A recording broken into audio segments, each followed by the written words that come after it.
I'm assuming that's going to have okay audio as well. I can remember how I start these things now as well. You make some corny joke about Connor, usually he's that's not what here. it is. Usually I just take this out of Connor in some mean way. That's good. Okay. So she is hello, welcome to No Point Tactics, competitive kill team, 40k podcast and YouTube channel. Do you want me to bring it up? Focusing. You should put this in. This should be an outtake. This is the outtake. Give me the bit at the end where it's like, does Ryan know what he's doing? No. So everyone can see the. It's a lot easier when it's all on a screen and you can just read it. Yeah. And you don't throw coke all over your hoodie as well. Yeah. We'll hello and welcome to No Point Tactics, the competitive kill team 40k podcast and YouTube channel, focused on giving you the strategies and tactics to seize initiative every turning point. I'm your host Ryan. I've got it, mate. I've got it. It's locked in. It didn't feel that. It didn't feel like it, but when I started going through it, the muscle memory came in. I'll be honest. Now you're making me want to put some models too. Yeah, you get what was that? It definitely needs some outtakes here, so I can. It needs a little bit of show my unbridled. A little bit of extra stuff floating around. Nihilism here to show off my models. He wasn't involved. They do look good though. They do look good. I did try hard on these. You're pretty proud of them? Yeah, they came out good. I enjoyed them. This guy can go up here. He's going to shoot you in the back. Fuck that guy. He's down here looking mean. He's putting some mines over here that we forgot to roll. Totally legit. Oh yeah. It helps if you remember the reason why you bought a model. Yeah, no shade, right? No shade. Yeah. We're all friends here. Just remember. We're all friends. What does this mine layer do? I don't know. He just goes around and shoots people. Right. Fucking hell. All right. Is that really slowly moving forward? That is me. Maybe it's just my perception of it. It feels all right. Maybe it will just. Maybe it will just. It'll get to like a critical moment. Bam. You'll have to just reset and be like, yeah, that's the high quality production you're expecting. We'll be back in 2 weeks. From a paying member of the No Point Tactics Patreon. All right, cool. I think I'm ready to go. Are you ready to go? Yeah. I'm right, going to totally wing it. We'll talk about Season 3 shit. Season 3 shit, chess shit. Which I actually like Season 3, apart from the terrain. So we'll get I'm a bit worried about the terrain. It looks so bad. Like, it looks. I played the terrain like that before, and it just plays really weirdly. Yeah. Like, teams that have silent weapons like Star Strides will laugh like crap on it. It's gonna be horrendous. Cool. All right, so I will. Let's go for this it. In all right place for. Yeah, it should be alright. Before I throw any more Pepsi on me, I'm pretty sure it's registering both of our com. If you talk for a bit. Yeah. Hello. Yeah, it looks moving like around. Stuff's moving. It probably won't record any of it, and we'll just sit here and talk for an hour. Cool. All right, let's do it.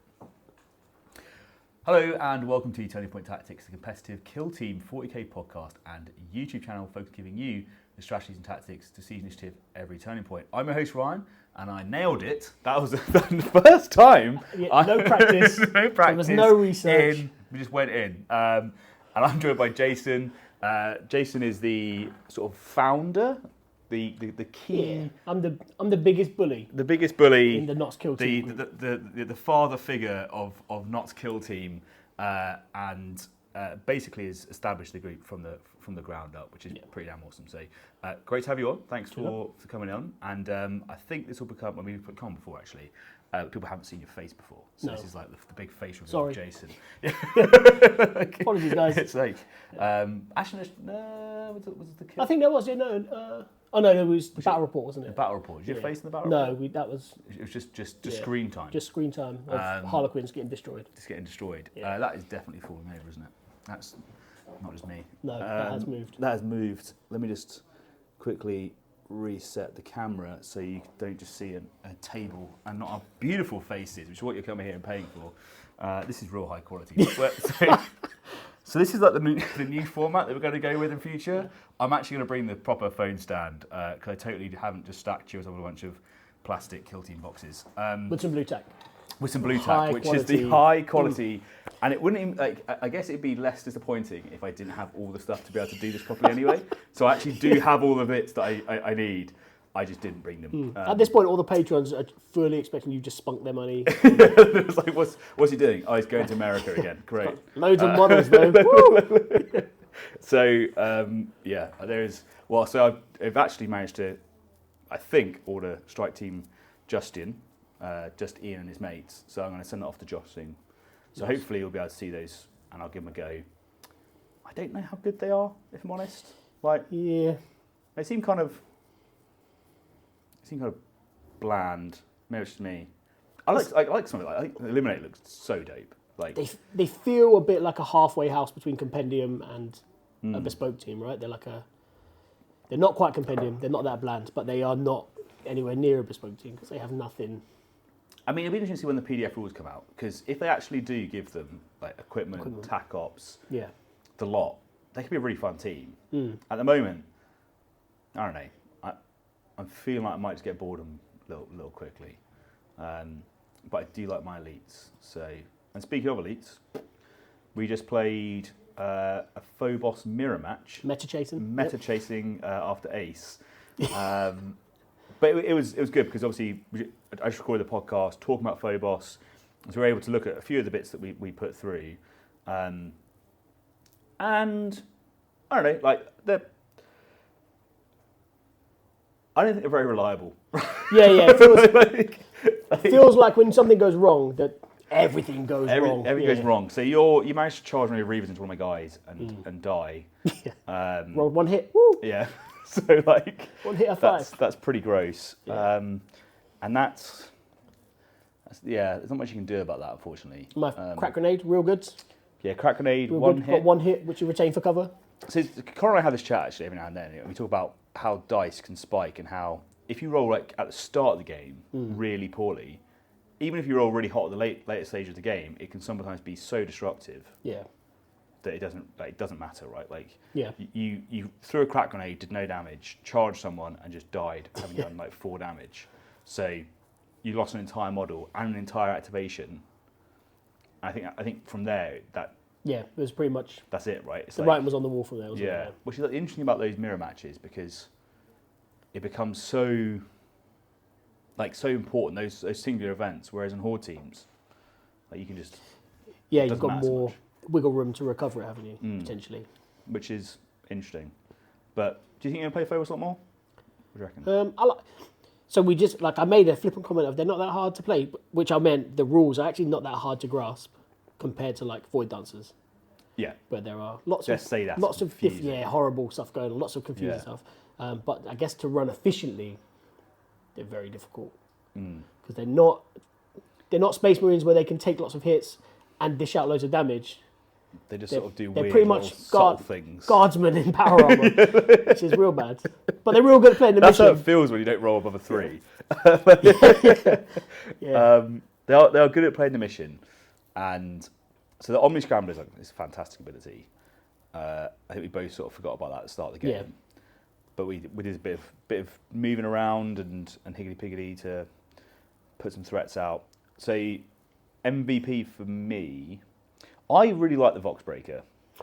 Yeah, that was good. So that's probably something that I didn't mention in the podcast that I probably should have mentioned specifically in that. And that's Phobos. why I lost, because you didn't mention it. So I wasn't ready. I was just Wasn't holding ready. information from you. But no, like in my show, I should have covered it. So Voxbreaker, revealing someone out of heavy cover or light cover, whatever, within 6 inches. When you can move so fast with a team with Vanguard, like that gives you that asymmetric advantage that you need, I Yeah. think. So one of the other points that probably should have covered in that is use that Voxbreaker to your advantage. Because against like other elite teams, you need to shoot them. Like Yeah. you're not gonna out melee them really. No, it's like a finisher, really, isn't it? Really Yeah. So unless you can, I against Legionaries you're gonna die. So I think you have to shoot them, and you have to try and shoot them as effectively as possible, as early as possible, and it just gives you some good early shooting. Yeah. So yeah, it was an interesting game, and we finished pretty rapidly. I think we didn't take long. We were pacing through, which is nice. See, this is a nice segue here. It's almost like You know what I want to talk you're about? leading on to something Yeah. here. Yeah. So I'm happy to say, and this is part of the reason why you're on, right? Yeah. Is because Jason's one of the few people that I think has the sort of like natural charisma to tell you you're wrong in a nice way, right? Like it's true. And we were talking about chess clocks, and basically, I think up until the conversation, I would have always said every tournament, 100% of the time, chess clocks. Yeah. Because from a purely competitive point of view, like it makes sense. You know, when you're operating once you know all your team rules, you know your opponent's rules, and you know terrain rules, all that sort of stuff, and you're already there. You're not having to reference anything. It makes perfect sense just to go, yeah, sure, and add a little extra thing on there. Yeah. No biggie, right? Then you sort of raise the point of, and this is why I think it's really good to have that different point of view, because your focus is community and bringing more people into the game as a TO and all that sort of stuff. And you've done a pretty successful job, I would say, for other TOs to follow. So you've gone from 2 people to... There's like 75 in the group chat, and we're regularly, this week we've got 28 players coming for casual games. It's insane. On Thursday and Friday. So, every Thursday and Friday, there is enough players to run a tournament, which is like insane. Yeah. So you come from a very different point of view, and I think it's really good to get those points of views on, because it's something that people, you know, there's some content creators out there, and everyone has their own sort of opinions on stuff. Most of them focus towards competitive, I'd say, like Command Point, Candy Roll Crit, myself. Andy does like he likes to say he's not competitive. Oh yeah, but he hurts when he loses. But I think he's still like, although he is a casual player, he still thinks in a competitive mindset. Yeah, it makes sense. If that makes sense, like he's like, what's good, what's bad, you know, and then he deliberately chooses not to take the good team, which is like but like he understands, or he's thinking from that perspective, and from like a news perspective as well. But I don't think there's anyone that's really doing the community point of view. I guess maybe Squad Games, Dakota, he does a bit of it, but on the podcast, but I think it's a niche. I think it's something that is the most important part of the game, because without people like you, the tournament's just going to be 10 of us. Yeah, the same 10 people. The same 10 people every time on chess clocks, and it's not going to grow outside of that, right? Yeah. So, well, do you want to talk about a little bit about your point of view on it? And yeah, so I'm not against it, I would say. Like, I do think there's a place for it. However, I don't think like your general tournaments are it. Perhaps, like you said, the World Championships, maybe if that's something they wanted to introduce, because everyone there should be at a good enough level to not feel a horrible negative effect to it.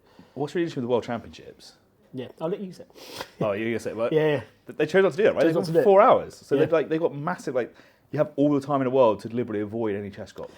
And I think we have that mechanism in tournaments, right? That's what I will say to you. So there is a way to schedule it where I always give an hour and 45, but we probably have half an hour between each round, really. Even though I advertise 15 minutes, in the schedule there is time to move. So if there are a lot of games, which has never happened so far, we've run 4 tournaments, our 5th one is coming up, and I've timed out 3 games in 4 tournaments, and only one of them was not in the last round already. So although I said to them it was timeout, I still let them wrap it up, because as we briefly discussed, the last turning point is like tidy up, isn't it? It's like, can I deny you that 1 point? Can I score that one other point that now is up in the air? And most of the game is wrapped up by then, right? It's very rare you get to a game where like turning point 4 is really crucial. Yeah.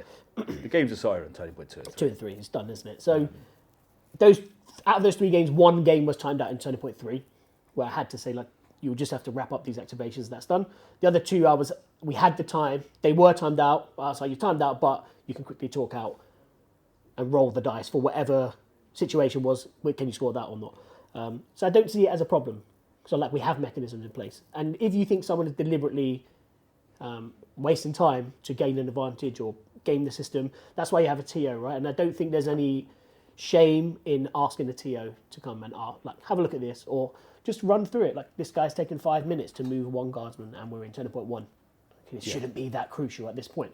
And a TO should be confident enough to suggest that person moves it on. And if we come back again and we're still like, what turning point are you in? And the game is heavily stalled, then I can take action, right? And it's in my event pack.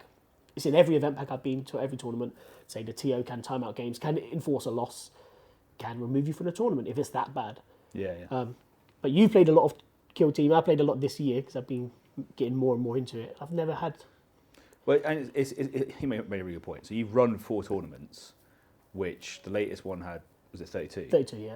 So I I don't know how many games there are. So everyone's playing 4 rounds of So 32. 16, 64. It's like you're getting close to probably like over 500 games. we're It's talking 64 games, isn't it, roughly? So 16 games, a 32 man each round, so 4 rounds. about. And then 64 games, but times 4. 4. It's So like 240, 240. 256. Okay. 256. There you go. Well, good Yeah. maths. Like that's a lot of games, and you've had like 3 timeouts. 3 timeouts. And then I'm trying to think how many tournaments I've been to. I've had, I want to say 2 in the UK, 1 in Spain. Maybe there was one before that. Maybe like 3 games. Mm. But I've probably played 250 games. Yeah. So like, or more, like, Yeah. you know. So when we talk about percentages, I think we're talking about, like, as you sort of say, less than 1% of games, And it's, which is, I think as well for context, my tournaments in particular are full of newer players. Like, Yeah. because I'm very keen to, and hopefully some of those players will be able to vouch. I'm sure some of them are patrons and will speak up in the chat. Like a lot of them have anxieties about joining tournaments. And I've personally spoken to them and said, you know, change your mindset a little bit of like, don't come in here thinking I'm not good enough. Like if you like the game and you like the people, then it's a day of doing what you love, right? Because you enjoy it. So that's why you should come. And if that's your goal, you will achieve that. So people have been in there. So we've got a lot of people. What I'm trying to get to is like they're not massively up on all the rules, and they are probably referencing things and asking you to show them. So that game is massively slower than perhaps a game you and I would play, and still the percentage of timeouts is really low. and so like, and this is the point that I think was really interesting to me, is because I have surrounded myself, and this is kind of like you're influenced by the people that you're around. Yeah, Back. it's good. It's going to go again. It's going to go again. That's why I've turned it off as well. That'd be good. So high quality. I have surrounded myself by a lot of competitive players. Yeah. So when you get opinions and you say, "What do you think about this?" Then generically, like you get those echo chambers, right? And Yeah. in the competitive scene, the most competitive players usually are quite vocal, and they'll say, "Really good thing," and you know, I always want to play with chess clocks. Don't see the benefit of not playing with chess clocks. And then you go to a slightly different environment, and usually the people that don't want to have that extra pressure, and they're already wavering on, do I go to this tournament or not, Yeah. are not the people that are going to say, like, they're not going to call you out for saying, like, Yeah. I think chess clocks are a good idea. They're going to go, okay, well, I'll just, like, I don't want any confrontation with it, so I'm just going to avoid it, right? Yeah. And I think that's where, as a community, we're missing a trick. And that's Yeah. where I think and it's where my opinion has changed over this, because, as I said, initially I just talked to all competitive players, I understand it, and then you start talking to, and even when it comes to, like, I'll talk in a second about TO, like, and how you run things like that, but like those people, as soon as you say, actually, what do you think about it, and you give them the forum to speak about it, I was amazed at how many people say, yeah, I don't really want them. Like, Yeah. like I think people will be surprised on a poll how many people are not actually that interested in chess clocks. There's a bunch of people in the middle that don't really care. Yeah. And even the competitive players, like I'm sure a lot of them say, I want a chess clock. But if you ask a competitive player, are you not going to play if you don't have one? They're going to say, no, I'll still play. Of course I will. Yeah. Whereas like the casual person's like, yeah, I'm good. Like I'm not going to play. And it's like, well, why have a rule that's going to just exclude someone? You know? Yeah, and that kind of leads into what we were discussing as well. It's like I feel a worry of mine would be that we're creating an extra barrier for people in the, let's say if everyone was in a tier, you might be a more elite player, you're in the top tier, I'm in the middle or the lower tier, someone else in the middle or the lower tier, then you've just put a barrier in between, because that mental tax is heavier on me, because I'm not as up to date with the game and the strategy as you are. It doesn't come as naturally to me. So actually, I'm already, like we talked about, you're playing a predictive game, probably, because you're at that stage where you know roughly how my team plays, you know how your team plays, and you can predict where I'm going to go. You know where that model is good, he's going to do this thing. I don't play like that. I do at the first maybe few turns, and then after that, I'm just reacting. So I'm processing more information. Then you add a time limit aspect to it, which now I'm balancing that as well. And we talked about things like pre-measuring and stuff. You add in more tax, because I probably won't pre-measure in your turn, because I need to see what you're doing, because I'm playing a reactive game, right? Because I'm still at that stage where I don't understand everything fully. I don't know all the rules, or I might know all the rules, but I don't know the strategies. That's probably where I am, if I be honest.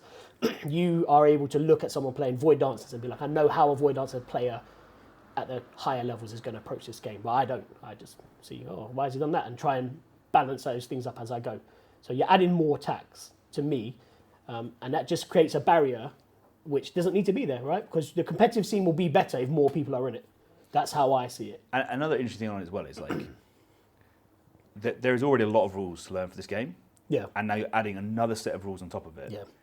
And it's something that's not easily available. No. Like, and so that it's, and you don't want people to be ambushed by it, right? And so I think you're right in a sense of trying to make it as balanced and even as possible.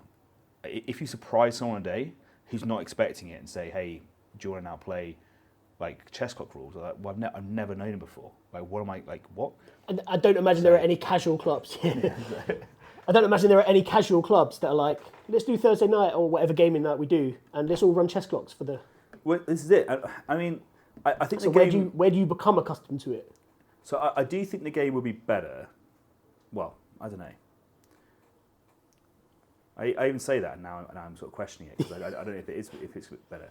Like, if it becomes a significant problem, which I don't think it is yet.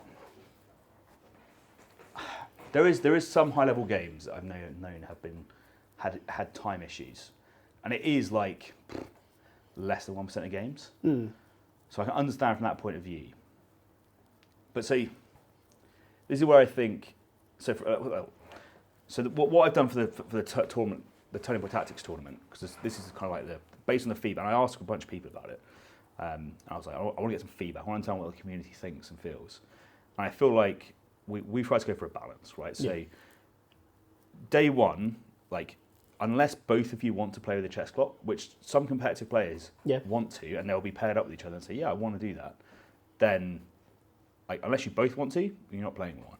And I'm going to, like, as a TO, go and check with people, right? Because that's really important. Because again, if you just say to someone on a day, like, most polite people will just say yes because they're too afraid to say no, which again is kind of exploiting a situation where you already know more about the game than them. Yeah. You already know your rules and their rules better than you. You're now giving them another set of rules to learn on the day, and then and something to physically do as well. Like the muscle memory of actually remembering to turn the clock, because the amount of times even I've gone, I've just left that clock on for your entire turn, and you can just be like, well, tough luck, you didn't turn it over.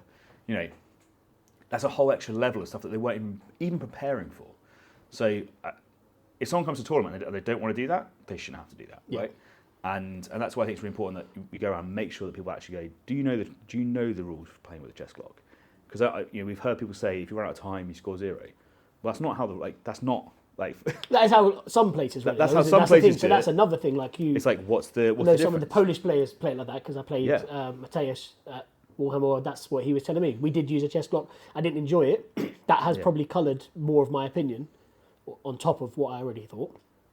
And he explained that if I had got to 0 in a Polish tournament, I would have scored 0 for the game. Now, I kind of understand from a competitive point, but I also think there's a big feels bad. Like, you've paid money to come and play a game or a day of Kill Team, and if you score 0 for 4 games, that's a real. You won't come back if you're a newer player. And like, how close is it? Like, if I've got 5 seconds left on my clock, but you can't go up before me, you just go, oh, now you're 0. Sorry, like you're winning 21-2, but unlucky, mate. I win by 2 points. Yeah. So the way that for our tournament, if you do use it, it's just from that moment onwards you just pass. Yeah. But this is the interesting thing, and kind of the point that you say about other ways to manage it. I've used chess clocks in games, and my opponent has timed out, and even though they've timed out, we've always finished on my time. Yeah. Because I've never enforced it. Like, I've never actually gone, you're only going to pass now. Yeah. So even in those games where I've used a chess clock and it's like prompted people to think about the time and that sort of stuff, and they realise they've timed out, we've still finished our games and just done it in my time.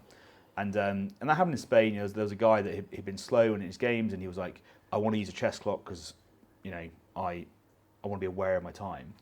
I think we finished, and I had like half an hour left on my clock when he ran out, and I was like, "But let's just play it out." There's no point just saying, "Stop, game ends now. Like that's not why I'm here. And you know, like let's just play it through. And so I think you're right. All those experiences combined have made me think that there's better ways of solving it. And I think they're there. They have a purpose at the top tables if it's agreed by both players. But I think at the lower tables, it's just like an extra barrier to entry that we don't need in the hobby just yet. If that percentage changes and we start seeing people trying to exploit it, we can revisit it, right? And as a community, we can revisit it. And I'll be interested to know if people if you're watching this and you think it's a bigger problem, like how many games has it been a problem and how frequently? Because don't be wrong, whenever it happens to me, or whenever it happened to me, I was annoyed about it at the time. But actually, like, it was a very small, and sometimes it worked out to my advantage, or you know, and sometimes it didn't. So even in the games where I'm like, oh, it's timed out. Like I think in one of the games I was playing against Nick's Commandos, and we timed out. Yeah, no, it's just again. I need to find a way to make this better. But sorry guys. Nobody has motion sickness. Yeah. This is just to really slowly go down. But like, I think it ended up being like I won by more of a margin, and it would have been a much closer game had we played Turning Point 4. Yeah. And so we sort of like we lost that, and now I will not know, having finished that game, if I deserve the win or not. Because on Turning Point 3, I was like, oh, this is going to be pretty close to Turning Point 4. You know, if I win initiative, I can do this, I can do that. Maybe it's about 1 or 2 points in it. But like right now, I'm winning. And then obviously, for a variety of reasons, we timed out. And it's like, okay, cool. But I sort of wanted to know how it would go, if that makes sense. There's a lot of double feels bad, aren't there? Because if you're a player who is going to... Oh my God, that was an aggressive one. If you're a player who values that competition rather than just the victory, which I think most competitive players are. Yeah. I think I'm yet to meet someone who is win at all costs and they don't care that their opponent got timed out and they won on a technicality. I think most of the players that we've spoken to that are in that, they want to have that battle that they achieve the win. So there's a double feels bad, isn't there? If you've won 2 of your 4 games in a tournament because the opponent timed out, does that sully your experience as well? Because you're like, I didn't earn those 2 wins. And then the person who is timed out has feel bad as well. Yeah, so and that's kind of it. Is like, because you don't want the person to walk away from your game, which you thought you were doing really well in, and just go, well, then you a loss because of timed out. Yeah. I ran out of time. That's the only reason why I lost. And then equally, you don't want it to be, opposite way around. And so it is a fine balance. And I think there is it's that middle ground, isn't it? Of you want games to proceed in time. So I think where the community has been lacking potentially, which I think is now getting recognised and solved, is actually the what you do when you time out. Having that agreed and like how that works, and having people come around, call to round timings, and then they say, okay, it's now last activations. You get 1, they get 1, then you get your final 1. Yeah. That's it. So you actually understand the rules when it happens, because I think it's only ever really a feels bad when you're playing a game and someone suddenly says you have 10 minutes left, and you're like, whoa, like, oh my God, and you're only in Turning Point 2. You go, I need to try and finish it. So I think that's kind of where it's bad. But if you're being told the whole way through, most players go, oh, actually, we need to speed up. We're not making time, and then you go from there. Yeah. And I think that's probably where we're getting better. So yeah, it's an interesting discussion, because and that's kind of why I think it's worth talking about, because I think as a competitive community, it's like we need to be competitive, but we also need to be a community.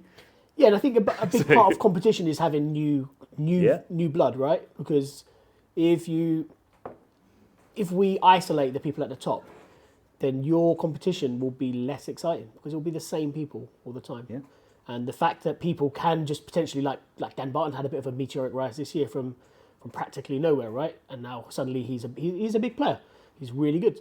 And absolutely, yeah. He's new blood, and you need more things like that. So that is, in my opinion, obviously I'm not in the massive competitive scene, not the top tier. But I think I would enjoy it more if there were more faces.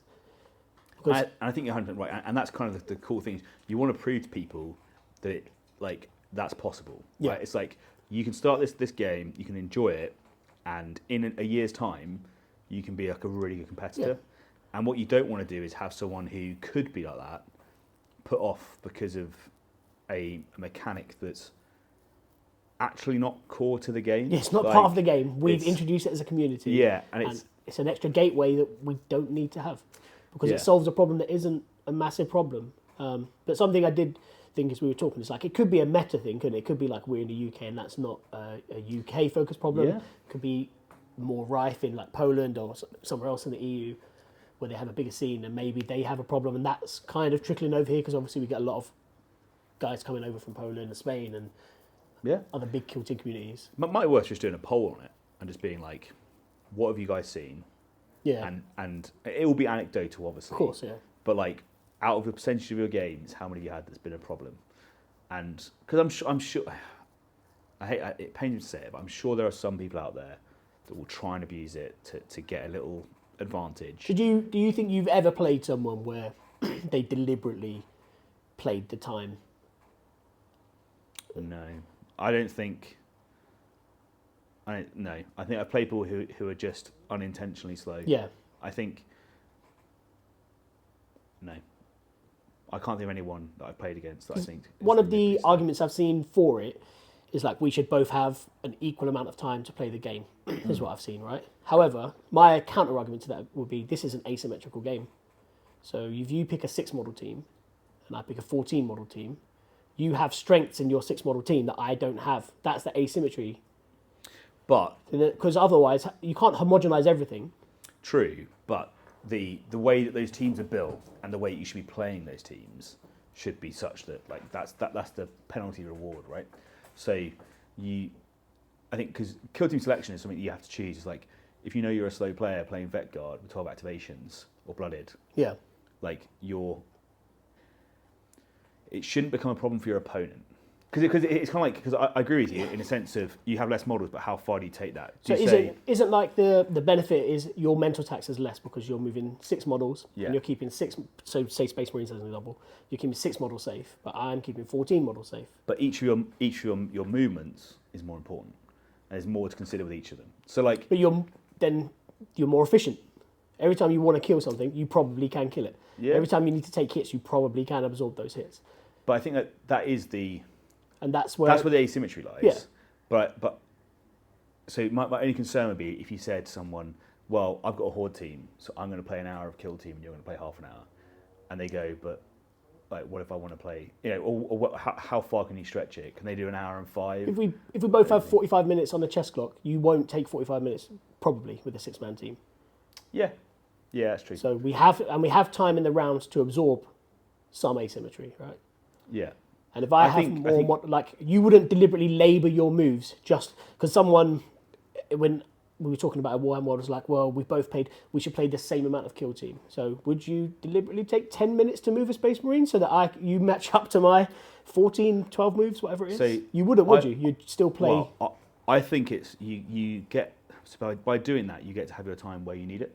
So because I think half and half split is fair. I know it's not what happens. Yeah. But like if it's a really important move, and you go, actually, you know what, I'm gonna think about this for a second, and like because I've only played 20 minutes of kill team and you've played an hour. Well, this move I think is really important, and I want to measure it out, and I want to double check, and okay, it's what I want to go and do. If that's going to win you the game by taking those extra 3 minutes or whatever, or maybe you're going to read a rule or something or double check because you have that time that you've built into your own time. Right. I think that's fair. Whereas like if your opponent has already taken an hour and they get to the same move because they've been meticulous over all of their moves and they've got, well, I've got 14 of these and I'll make sure. Yeah. And you go, cool. Well, now we're only getting to turning point 2 because you're We're doing an that. hour It's in, like, well, you know, it's the extrapolation of it, right? Yeah. As I think we're agreed though, it doesn't happen. Like that's the point is that like if it happens more often, then I think as a community we'll be right to bring this in. Yeah. But it's not. is kind of the point. But what is happening, and this is my point, is like what's not happening is a big percentage of players losing on time. But what is happening is players being deterred from joining tournaments because of the introduction of these additional measures. And so that's the balance where I'm like, well, what, like, the good that you're getting from the clocks is that offsetting what you're losing from the community by bringing in those extra players? Because I want Kill Team to be bigger than 40k. Yeah, like, of course. I want to go to a tournament where there's like 400 people playing Kill Team, and in the corner there's 10 40k players, right? Like clinging on to that dead system. Things, you know what I mean? This is why you right? don't get GW affiliates. This is why I will never get free GW products. It's like, Ryan, you got to sell the big models, sell the big stuff. And it's like, but you could just buy a 30 quid box and have more fun. So, like, but that's the thing, right? I want to, because I do think it's a better game. But to get there, we have to get more people on board, right? And it is like a snowball effect, because you can see that, and this club is a perfect example. I joined, well, when I first came to the club, you had a tournament of 16 players and maybe 20 people in the group, something like that. Yeah, and I had to fill in that 16th slot because someone dropped out in the last minute. Yeah. So you know, it was like cool. And I looked at it, I was like, this is a nice venue. It's a small little group. Happy to be a part of it. Yeah, this is quite nice. And then over the course of a year, almost a year, not even a year yet, you've gone from like, you brought in one more person, that person speaks to someone else, you beat someone else, and then they come in and they play. And then you get like a critical mass where people come into the store and they see the big group having fun, and they're going, what are those guys doing? And why are they all laughing and enjoying themselves so much? And it's like, oh, they're all playing Kill Team, and it's a really good game. And they go, oh, right, cool. Whereas if it's just two of you in a corner, you don't have that critical mass. You know, you're not drawing it. But when it's like the majority of the store is packed out by Kill Team, more people go, well, there must be something in that. Yeah. And then it keeps going, right? Yeah, definitely. And so that's kind of the thing, is like when you look at like the London Grand Tournament, whatever, and they have that massive hall and it's all full of 40k, like the bigger Kill Team gets, if it gets bigger than AOS and it gets bigger than these other systems, then I think we can make some really competitive tournaments. And then it will actually start making a difference. And then these additional rules might become relevant and we can readdress. But you got to build the base first. Yeah, I think at its core, like Kill Team is a really accessible game, and I think that's certainly why I dove into it, because I tried 40k in a group here. They were right. They weren't particularly bad, but I just thought there was a lot going on all the time, and it felt like, oh yeah, have you read this massive codex about that thick? And that's just yours. And by the way, it changes every few months. And by the way, your opponent's playing a team you've never played before. Great, let me read it. Yeah. Oh, well, how's their codex? It's the same. Brilliant. I'm never going to know. You just tell me what you can do, and I'll just assume it's correct. Yeah, all right, great. And that would still, if I played that was over a year ago before I started the Kill Team group, I would still be doing it now. There's no way in a year I would have learned enough. And it's just changed, but even if we take that out of the equation, it was just 9th edition. I don't think I'd have been as confident in my own Grey Knight rules. Even now, I still think I'd still be having to go back and check things. And so I think this game's a lot more accessible, and we should be keeping it like that, because it's a big draw for a lot of people. It was for me anyway, and I think a lot of the people I speak to in the group, the reason hobbying is accessible, it's just one team, right? It's mostly one box in almost every occasion. 10 models, maybe 20 models. So hobbying is more approachable. Cost to entry is more approachable. The rules are more approachable, because in most cases it's two pages of rules and then data sheets. Yeah. Right. So it's not a lot to. You can jump in and you can jump around, because it's real easy to be like, I can just learn another team in a couple of days and have the basics pretty much covered. And I think we don't need to make it less accessible. Yeah. That's one of its unique selling points. I 100% agree. And it's like the hobby aspect as well. That's what puts me up. Like, and I'll say this, I love the idea of 40k. Yeah. I think, unfortunately, the way that it's delivered makes it bad. So like, the cost to entry is massive, right? Yeah. So like, okay, you need to spend $1,000 to get it. And by the way, 3 months' time, we're going to put out a data slate that now means that the thing that you just bought is useless, and you have to spend another $1,000 to make a change to your army, and then you've got to put the hobby hours in, and it's like, oh my god, like, so that is just alone is like so daunting a prospect. And then let's say you get bored of it and you go, well, actually, I want to play Eldari now, and you go like, sweet, does anyone have a couple of $1,000 left around? Just like, it's like, who made this? And then and your point on rules is like the best point ever. Like the reason why I thought 10th edition was so good initially was because they brought out the app, all the rules were there, and I was like, oh, this is great. I can look at what other teams do, I can understand their rules, and I can be like, oh right, so that's how Tyranids work, that's how Space Marines work. Oh, that's what the data sheets are. Yeah. And then what they've just done is immediately take that away by going, as soon as the codex is released, you can't access those rules anymore. And you're like, you have a game that has so many rules and it's so bloated. Yeah, it's horribly bloated. And the new detachments have like 6 stratagems each, and there's like 6 detachments in a book. Yeah. It's like cool, and they all have enhancements, and they all play differently, and you're like, man, that's a lot. Like, it's going to take me a while just to. That's my army. Yeah, exactly. And it's like that's just what I have. That's what I have in my house. And you go, cool, and like so. You got to learn that, and then if you want to be competitive, learn what everyone else does. Nah, like it's just too much time. Like, so yeah, I think we have to sort of acknowledge the people we're getting in, what they want from the game on average, and persuade them to make that leap to competitive. Yeah, definitely. And I think that's where we can make massive ground in the future. I think that's why I really want to get you on board with the podcast, because I think that's the bit that you can offer. So I think people will go, right, do I want to do that? And you can be the voice that says like, yes, right? Yeah, just because there's so many positives, right? Like I can only speak for myself and the people I've interacted with, but like it has great positive effects on your mental health. There are lots of people who have come to our group and they've had social anxieties, right? And I'm not a wallflower, so people message me and be like, can I come down and watch? I will never let anybody watch. I will always have models for them to play. Yeah. And I'll be like, the best way to learn is just to play, and we'll have a good time. And you will enjoy it. Hopefully, I'm not that overbearing. You'll enjoy it, and you'll come back. And that has been successful so far. A pretty high success rate. And I've had young Magnus, who like you've had some interactions with. You coached him to that duos win. Yeah. Do you know what I mean? He earned his win, and he has found me at Warfest, because he came to Warfest not for the Kill Team tournament. He was just there to experience it, which was a shame, wasted his money. But that's another story. But like he came and found me specifically just to like pull me to the side and be like, oh, just want to say thanks, because like I've had loads of social anxieties before I joined the group, and everyone's been really welcoming and stuff like that. And like there are loads of positives. And I think if you're on the fence, it's no harm in being open-minded and just turn up to a group session somewhere. And just see like how it is. right? It's just talking to people, right? You don't have to play the game. You don't have to know anything about 40k. You have to know about the lore. You don't even have to like the models potentially, but you just want to talk to some people who are pretty cool and likes the similar things to you. And that's one of the interesting things, right? Is that I think if you go to these events, there will be someone in that group that is of the same mindset as you. 100%. So like maybe you're a hobby person, yeah, and you get like we have some of the best hobbyists here. Like it's insane, and they're winning awards all the time. Like maybe you're a competitive player. Well, we've got some okay competitive players.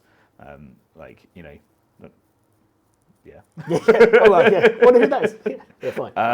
And then, like, maybe you're just into the community aspect. Yeah. And maybe, and this is, I think, the cool thing that you started doing as well is, like, you've been connecting the wider community as well, so, like, partners and stuff like that. Yeah. So you get them involved, and they go, oh, this is interesting. Maybe you're really into the lore, and you can just go chat to people about it and be like, oh, I really like this team because of whatever.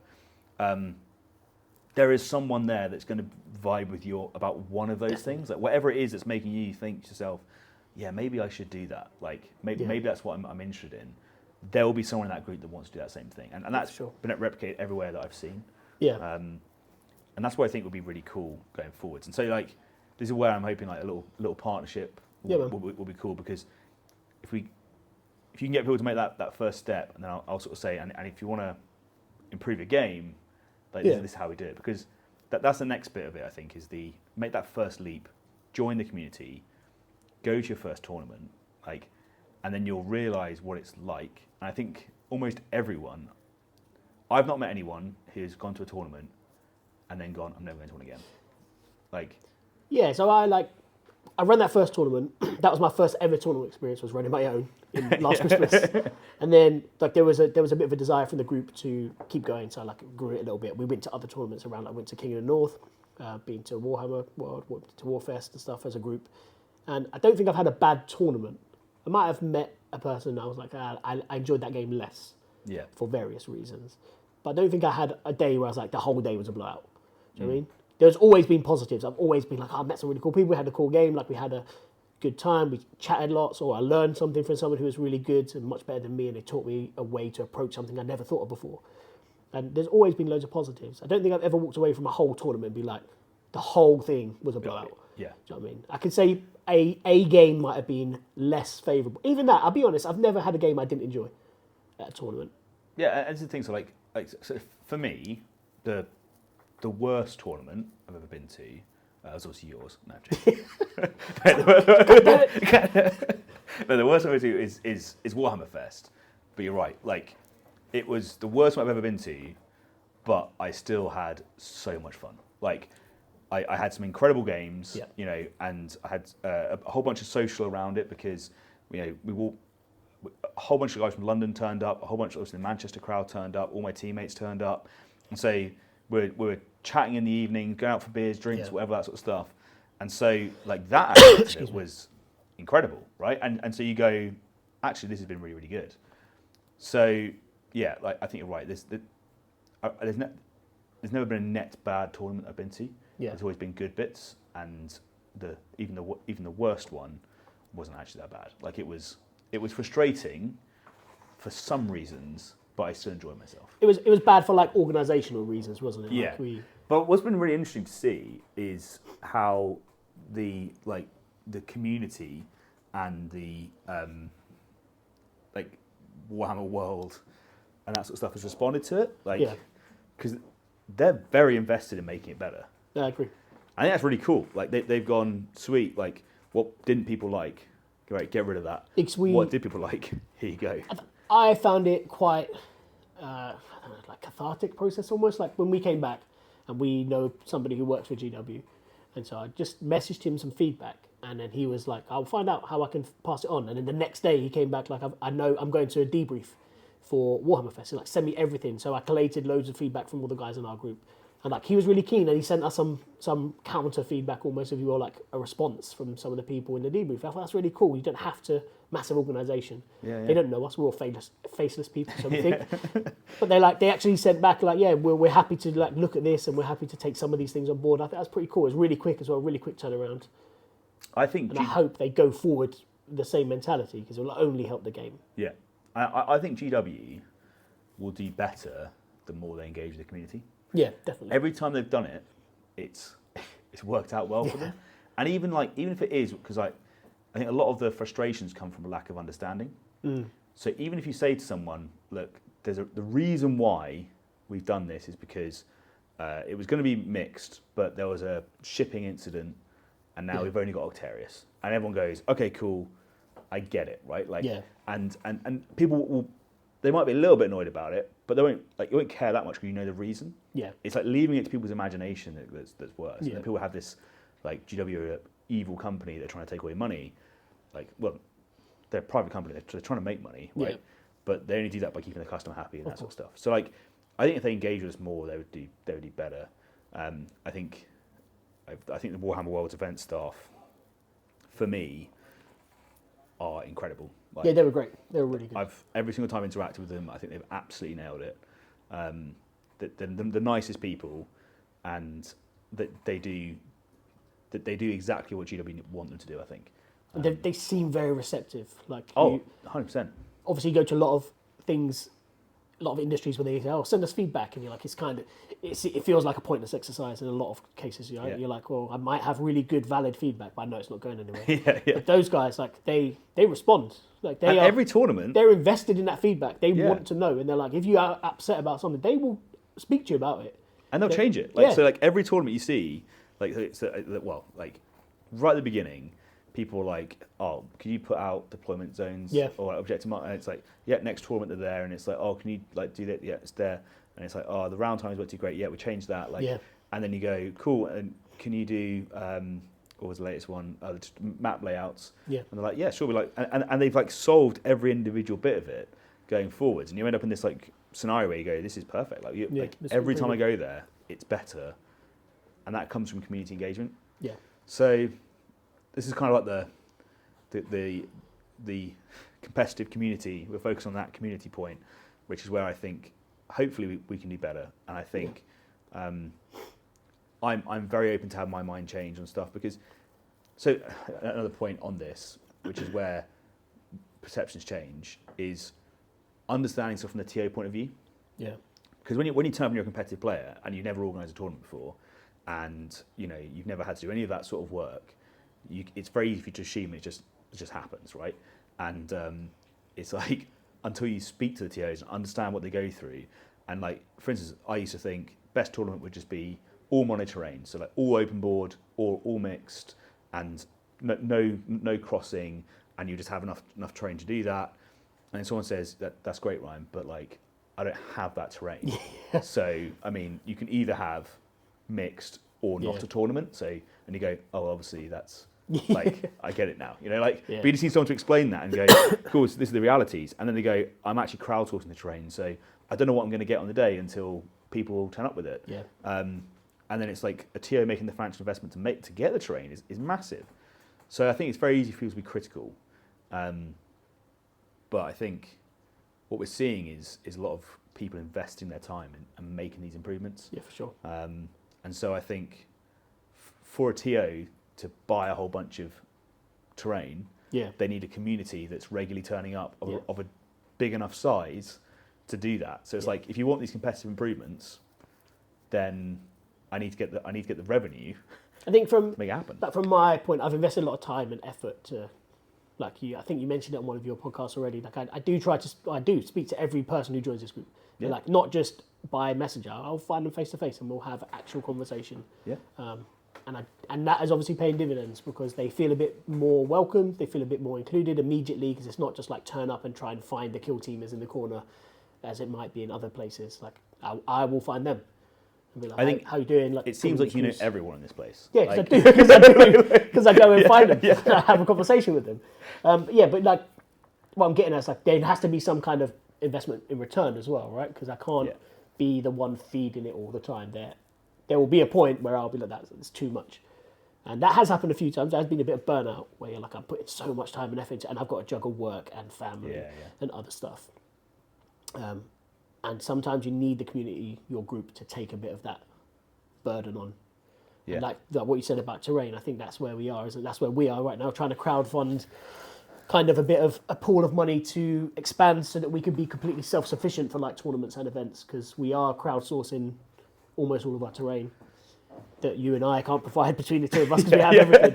But everything else we're like, come on, please borrow me this. And like you say, if someone has a little family emergency on the day, which happens, everyone's got more important things to do than play kill team, then it could be the difference between like being able to actually physically run that tournament or not, potentially. If that person's bringing 3 boards, that's 6 players without a game, that's potentially, isn't it? Yeah. And it's interesting to talk about like burnout stuff. And it is one of those things where I think people... I can't really keep going. I am really sorry about the production quality. I will try and get better, I promise. Like on the plus side, it can only be improvements from here.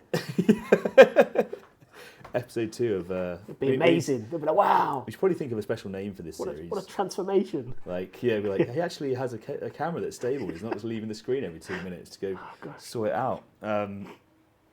It's about burnout stuff and how much effort people put in. And it's like...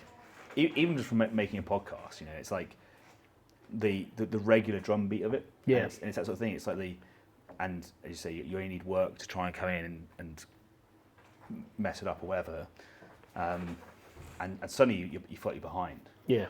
And so it is one of those things where it's like, the more the community supports each other, the better it is as a result.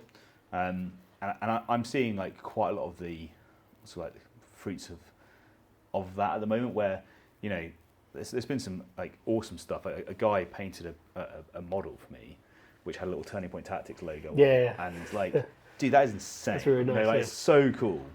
And then so that's like one little thing where you just go, oh yeah, like this is kind of like people showing their appreciation in little ways.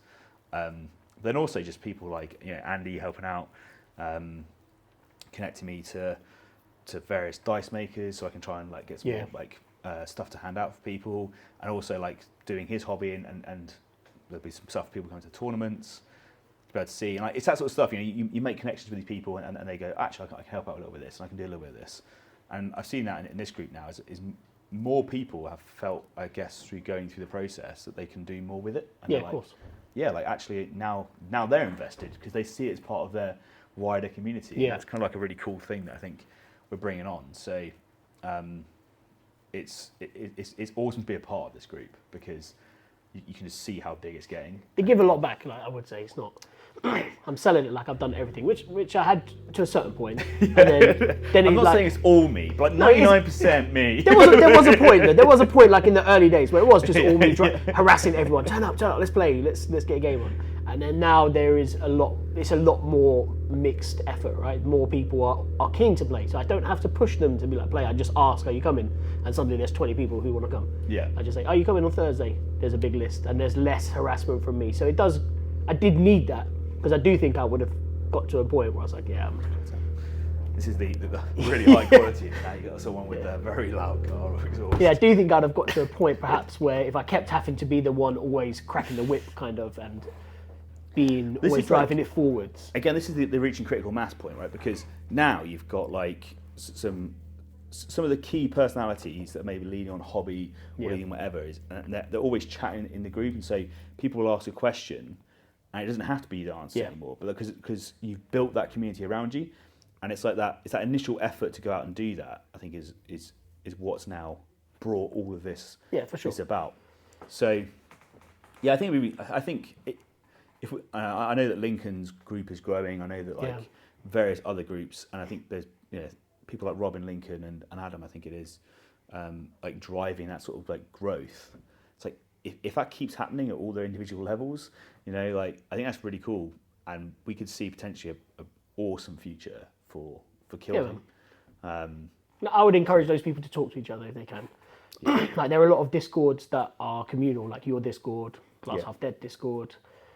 Can you roll create command point? All of those Discords where a big community of Kill Team kind of hangs out online, has an online presence, and it's real easy to find who runs the Manchester group. Yeah. Someone will say, "Oh, it's this guy," and then you just tag you up. drop a message, and go from there, and like share advice. I do that with Dan and Ben. They do it with me. Like we talk, we collaborate a lot, we share ideas, we swap what we might think is a best or worst practice, and work out that hopefully it works out so that overall we're better.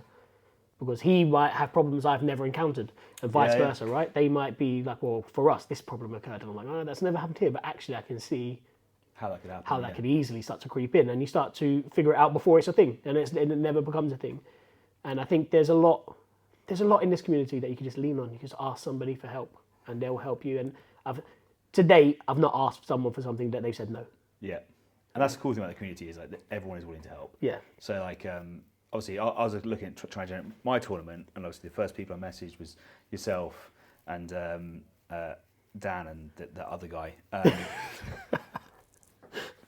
To be like, what do you guys think? And what's your advice, recommendations, and how do you get these various things to work? And then like Mark, Mark's an absolute hero.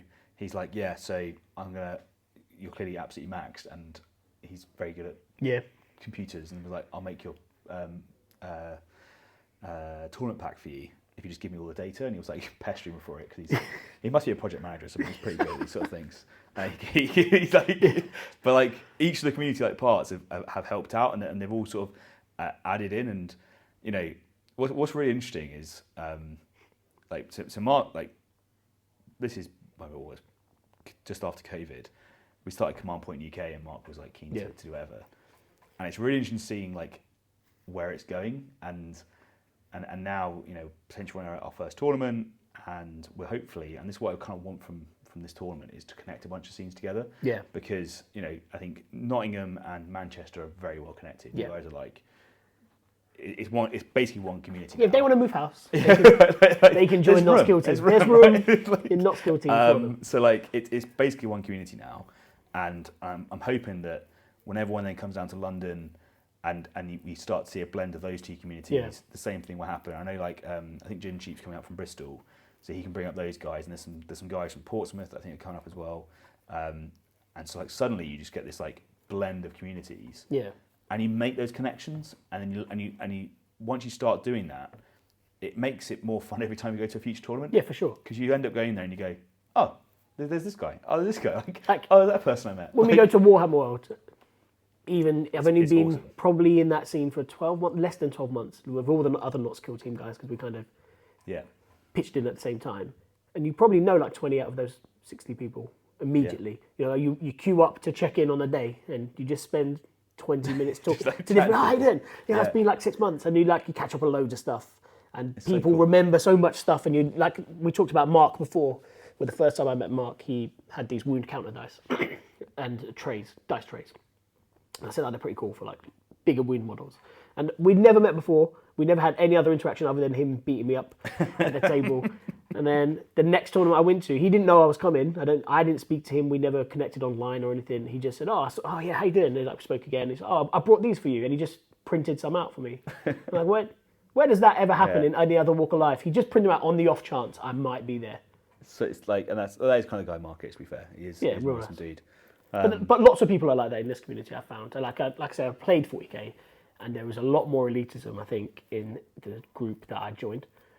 It's just not needed. And it's not needed. And it did put me off. That was probably the main reason I was like, I would have committed to the hobby. I probably would have financially invested. I probably would have tried to learn all the rules.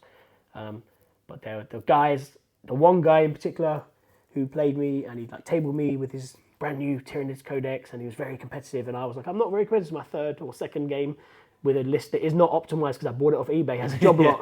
So it's real bad. And he just went through telling me all the things he was doing, and I just had to accept it because I didn't have enough knowledge or confidence in the system to challenge it. And yeah, there's no elitism like that here. I mean, like I say, I played Mateus at Warhammer World. I didn't get that vibe at all from him. He wasn't elitist. He was much, much better than me in every single way, no doubt about it. But like, there was no elitism, and even at the end, I was like, "What do you think? How do you think I would have approached?" And he had time to be like, when I played good Void Dancer players before, they've done this, and like they played in this way, they've approached it like this, and that did change the way I played the rest of the day, if I'll be honest, because I did be like, yeah, I can kind of see where you're going, and I hadn't ever thought of it like that before.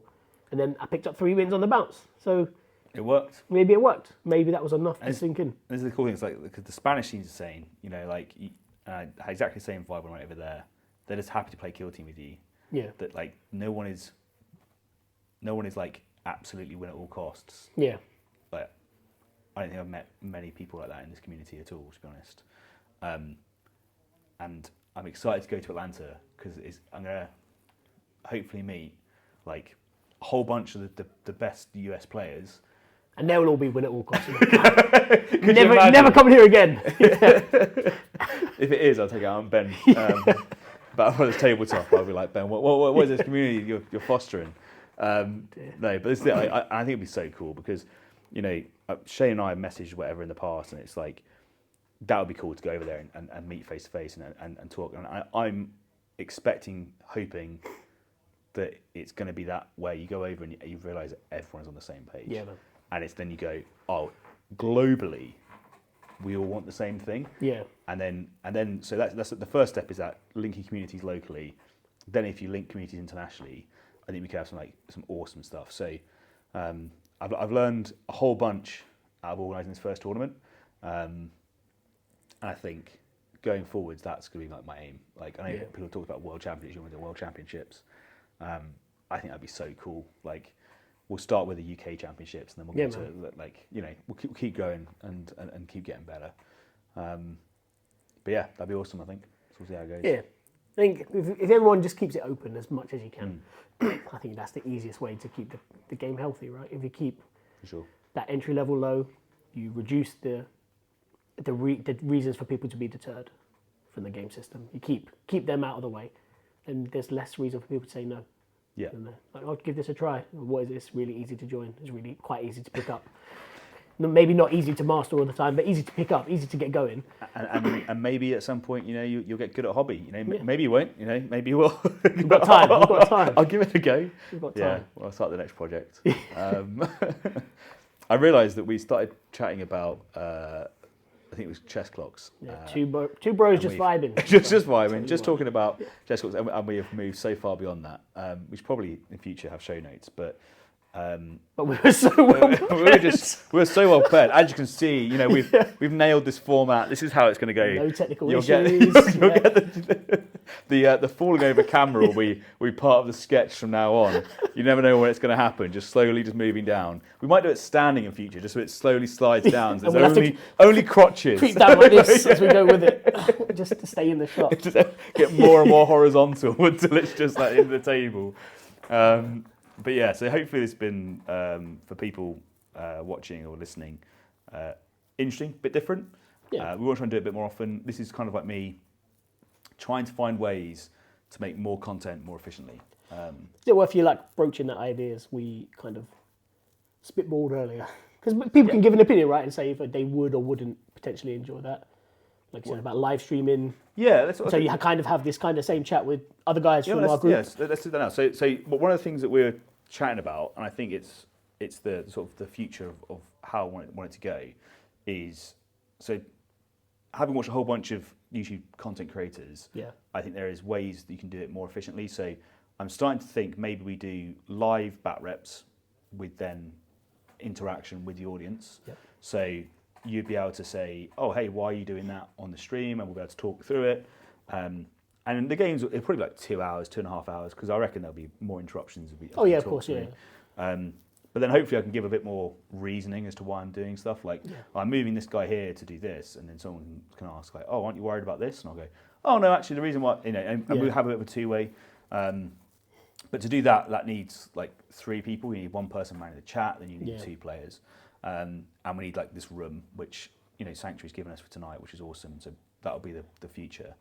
So that'll be the first bit. And then kind of like what this is what I want to go to, where we then roll on into a chat. And I don't know how best to host this, if it's just going to be a recording and I put it up on Patreon and then move it across later. I don't know, we'll see. But that's kind of like the way I want it to roll. So I think that will be supplementing the current podcast, because I really like the patron priority questions, and I think the format of that still needs to stay the same. And the bat rep, for instance, some people will be able to watch that, but if you're a card journey listener, that's me. Then it's like you might not be like, well, hang on a sec, what's he doing? And then you're trying to watch a YouTube video driving, and that's illegal. So can't be doing that. That's kind of the idea. So it'd be interesting to know what people think. If that's something you think you want and you'll be interested in, let me know. Or if you think actually it's a terrible idea, you're wasting your time, then let me know. What I'm trying to get towards is doing the least amount of editing possible. So lazy. I'm so lazy. I want to come and play. I want to align all of my tasks. Right. I want to play Kill Team, and have fun playing Kill Team while somehow making content. You're going to be the Phobos Strike team of content creation. So action efficient. So action efficient. All the APLs in one place is what I'm trying to do. Because what is happening at the moment is I'm like starting on a project, and then like work gets really busy, project goes on hold, and then I'm going back to it, and then it's back and forth, and I'm like, oh my god, it's been a week and I haven't released a video yet. And I release a video, or a podcast episode, and then I delete one, which is useful. So it's like 2 weeks. So you go through this process anyway, and it's like I need to make it more efficient, because like coming to this club and like playing here is something I want to do more of, and it's like it's not something I want to lose just to make podcast episodes. Yeah, I'm with you. But I also want to give everyone who's supporting me and get stuff out of it content to watch. Of course. Yeah. So it's kind of that balance, and it's how we do it. And I think that live interaction will make it more natural, more interesting. And I think we're quite blessed with a good group of players, like a good wide cross section of players as well, if that's the best way to put it. So sometimes you watch some content creators and it's always the same 2 people playing, which is fine, but those 2 people do have play styles. Yeah. And there is a point where it doesn't matter that they're using 2 different teams. They play those teams in the same way. Yeah. So like, are you perhaps getting as much exposure to the way that team runs because they are not playing perhaps the way that team is designed? And I think here we have people who have so many different teams, but they actually focus on one specific team. So you could have one player with that faction, and that's their faction. So they probably are playing it in a way that's more closer aligned to the design. Yeah. And so and that's the other thing as well. You might just see a completely different way of playing. Yeah, of course. Which is like, and that could be really interesting in itself. And even though it's mirror match, and we chose different models, we deployed differently. Yeah. Like we went with different stratagems on turn 1 and turn 2. I taught you something. Track target. Yeah, exactly. And it's taught like you something. And you're learning these bits, and you go, oh, like this is cool. So there's definitely value in that. Yeah, definitely. and we do have an awesome group for it. And there'll be a little bit of initial nerves of getting people on for the first time, but I reckon after that they'll go. It'll be alright, yeah. As soon as someone's done it once, they'll go, oh yeah, cool. Yeah, it's not that bad. And then while people are here, before you edit it out, because you best not edit this out, what they also need to do is pressure you to get involved in hobbying. Yeah. Because we have so many good hobbyists in our group. The ongoing thing. And this is the easy opportunity to have that action efficiency, generate some content, and do some hobbying. Casual competitive hobby. So maybe I'll try and do the Hyrotech Circle team. Why not? That'll be my thing. There's a whole bunch I need to figure out. Like I need to learn how to use OBS. Yeah, of course. And or find someone in the group who already knows and just get them to do it for me. Maximum APL efficiency. So if there's any editors out there listening to this and they want to take over my editing life, I will pay you good money. Free Patreon for life. But yeah, so we'll do that, and I do need to get into more hobby. Agreed. Told you I'd break him, guys. Told you. Because competitive hobby, it turns out those points matter. You can get to the World Championships by being good at painting and just being nice. If you're a nice guy and good at painting, then you can go to Atlanta. Well done. So that's the future. It's like, how many of those awards can I win? Probably not many. I'm not very good at painting. I think something that I like the idea of getting other people is because everyone's on a different stage of whatever journey they want, and they all have different goals, right? And hopefully, if you expose more of those opinions, like put them out there so there's more exposure for them, then there'll be people that can identify with it easier, right? Definitely. And maybe they can say, like, yeah, maybe this is a good system to get in on because I didn't realise how. Dude, I come at it from all different angles. And that point we said earlier about like, you'll find someone in that group that vibes with you. Of course. Like I guarantee you, there is personalities in this group that people will vibe with, and we'll get them in, and you'll be like, oh, that's my kind of player. Some people like to play Slaanesh because they're pink. Some people like to do that, and it's not because of the stratagems and the rules and the matchup, just because of the colour. And that might be your thing. Maybe you want to play a pink kill team as well. We've got some of those. Quite a few of those actually. There is a surprisingly growing amount of pink kill teams. But yeah, so I 100% agree. So that's kind of like the future. We'll see if we can do that. If the internet is stable enough, if I can get the setup with the cameras, I'm hopeful, and then it will just make it easier for everything if I can live stream it. And it hopefully then gives people a bit more ability to interact with us as well. Yeah. Because like there's the Patreon prize questions which are sort of set up. You probably won't get quite as comprehensive an answer because you'll be putting them on the spot. Yeah. You don't have time to prepare it and do the research that maybe it needs. But so maybe what I'll do is end up going like, this is my gut reaction, and I'll come back to you in an episode and go, I thought about it a bit more, and this is this is how I've actually thought about it. My gut reaction, chess clocks are good, and I thought about it a bit more, and maybe it's a bit more nuanced. And there's pros and cons. So I think that's kind of it. So that's what we're gonna try and do. Let me know what you think of that in the comments. Drop that, and we'll see what happens. But that's kind of the future. Unfortunately, I am going away to the US for 2 weeks on a work trip. Then you come back, and then you go back, and then I go to Atlanta. So I'm going to have to try and come back, immediately get an episode in, so that people have some stuff to do. But I think I'm doing that anniversary guide at the moment. Yeah. So whilst I'm away in Albuquerque, I'll be typing away in my spare time, build the anniversary guide, and then hopefully I can come back and just record it. Yeah. Because I think that'll be useful for people. Yeah, the slides are good. Good. That's the future. Yeah, well, nice. Right, I think we've chatted enough. I haven't got to watch it. Don't know why I looked at my. Oh yeah. That's the time. That's the time. So late. So late, isn't it? It was watches. Well, thank you so much for listening. Hopefully, you did find something useful in that. And let us know what you think about the format, how we can make it better, what you think about potentially doing it live in future. I already know to get the camera so it doesn't fall over, like blue tack. Yeah. The window being open to the car park was probably not a good idea. Aware of these things. Just innovating the same thing. Just everyone just like, Ryan, have you thought about using a camera stand? Like, yeah, I know. Like, there's gonna be 100 comments of like, maybe a camera stand could be a good idea. Maybe don't use blue tack until we put cardboard box. Yeah. And then I think, maybe in future we'll go like all out and we'll get proper like mic stands and stuff. But we'll see. For now, we've got these portable ones. We'll see how it goes. Yeah, man. right, it's going to fall over again. So I'm going to What perfect timing to go. I'm going to call it there. But thank you so much for listening. This has been Turning Point Tactics. I'm your host Ryan, and I'll see you next week. See you later. Cool. It's so warm in here now.